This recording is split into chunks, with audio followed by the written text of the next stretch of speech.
ain't got no plans at all. Evil man's always transcending.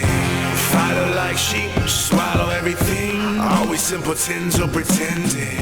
One of the most common questions I get after a Moment of Clarity video is, but what can we do? How can we solve this? And what product do you use in your hair? Is it cat vomit? And my immediate response is, I don't know how to fix all these problems. I'd love to have the answers, but even when I don't just quit relaying the news. You know, does Edward R. Murrow stop saying the news just because he doesn't know how to fix the problem? No! Yeah, he does now because he's dead, but that's extenuating circumstances. But does Glenn Beck stop making up bizarre things to say just because he doesn't know how to solve the imaginary shitstorms he's created? No, he forces himself to get back out there and cook up a whole new pile of ridiculous horse shit to feed to his hungry baby birds. Quick side note, it came out this week that Freedom Works, the Koch brothers funded organization that created the Tea Party, paid Glenn Beck $1 million per year to say nice things about them. They paid Rush Limbaugh something similar, and I'm not upset that it proves without a shadow of a doubt that Beck and Limbaugh's bold, brash, gangrenous opinions that go out to an audience of slack-jawed millions can be bought. I'm just furious that no one, absolutely no one, has offered to buy mine, and it wouldn't even take $1 million. I'd do it for like $10 or a cold fresh bottle of beer or a warm bottle of beer that we could blow on to make colder.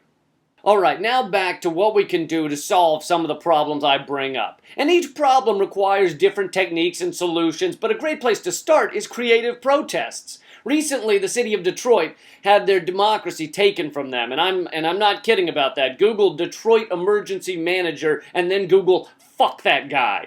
Or you might want to use Bing for the fuck that guy part. And for some odd reason, people in Detroit want their right to vote back, almost as if their ancestors had fought and died for said right. So they've been protesting in many different ways. One of those ways is driving a group of cars very slowly on the highway, thereby forcing major traffic jams and causing Detroit officials to flip out. This is fucking brilliant. Slow down the city and force everyone to pay attention to the fact that there's been a coup for the government of Detroit. A lot of people apparently don't notice when they lose their right to elect their city officials, but they sure as hell notice if they're forced to drive 25 on the highway. They have to make it home in time for their favorite show, Modern Parents Management Theory, which is either a popular sitcom or something I just made up, and it starts any minute. Creative activism is where it's at. Think about it. All these people did was drive slow, and for the first time, every local news channel in Detroit was talking about the city's new unelected dictator.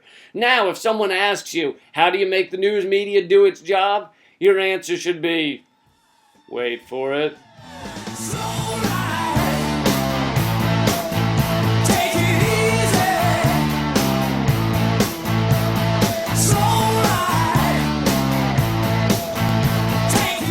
That's been your Moment of Clarity from LeeCamp.net. Leave a comment with your favorite kind of creative protest. Also, I've started blogging as well as the videos over at LeeCamp.net, so just set it as a bookmark and check out the new blog post of the video every day.